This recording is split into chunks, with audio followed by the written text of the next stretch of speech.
Where do you go after Children of Earth? It was so popular and such a fantastic story, so strong, thrilling to do.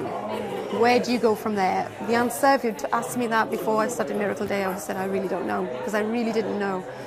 And then Mr. Davies pops up with these 10 scripts, and you just go, how did you do this? How are you human? Where do they take the batteries out and put new ones in? How does that possibly work? You just come back and it just wallops you. There's no time to think. There's no time to breathe. It slams you in the face with action, with drama, and with the best narrative we've ever told. It's a big 10-episode story. It's worth saying that everything gets answered and finished and done at the end of episode 10. You won't be left hanging on for 5 years for a lost type story. Marvellous though that was. But yeah, it's a great big high concept behind it. Death stops, people stop dying. What happens next? And the healthcare system is ruptured within about 3 days. The economy starts to wobble because, of course, imagine what happens to the pensions market.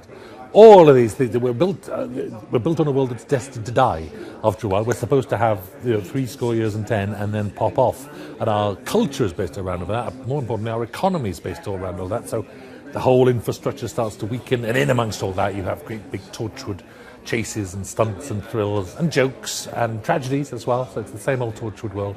And I'm very proud of it. I'm very, very proud of it. He looks at the dark side. He looks at the light side. He looks at the drive of the character. A lot of people don't do that in science fiction. It's very straightforward. He's a gunslinger, or he's the bad guy. But Jack's a hero, but he's been a bad guy in his time. So there's more depth, and I think the audience love that. They like to see their characters that are portrayed a little flawed. You just get these extraordinary people who come on board and you go, wow. This year, we've got American movie stars. Bill Pullman, Mackay Pfeiffer. I would be a real dolt if I hadn't jumped at the chance to play a part in this story, but particularly this character, is almost like the impossible scenario. Can you survive this? Which is to be, clearly fingered as the worst person anyone has ever met, a murderer, pedophile, given this chance at immortality. Very aware as a viewer how easy it is to feel betrayed or cheated or just puzzled by internal changes within production. It's so, because I'm aware of that, I think we're able to sort of midwife it through the whole process. Having to go to the States for me was wonderful.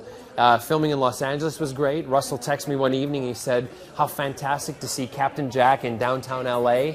I mean, it's such a hideous place. It constantly rains, it's freezing cold, people are nasty, food is dreadful. It was mind-blowing, wasn't it? I mean, I've said several times today, and I'll say forever, that there wasn't a second, not a minute, a second went by that I took for granted. Every second I cherished and loved. I went to work every day in Warner Brothers. I was on a stage where Judy Garland did A Star Is Born. It doesn't get any better than that. It was wonderful. And to take Gwen Cooper there, to play Gwen Cooper there was just extraordinary. And I'll be thankful for life for it.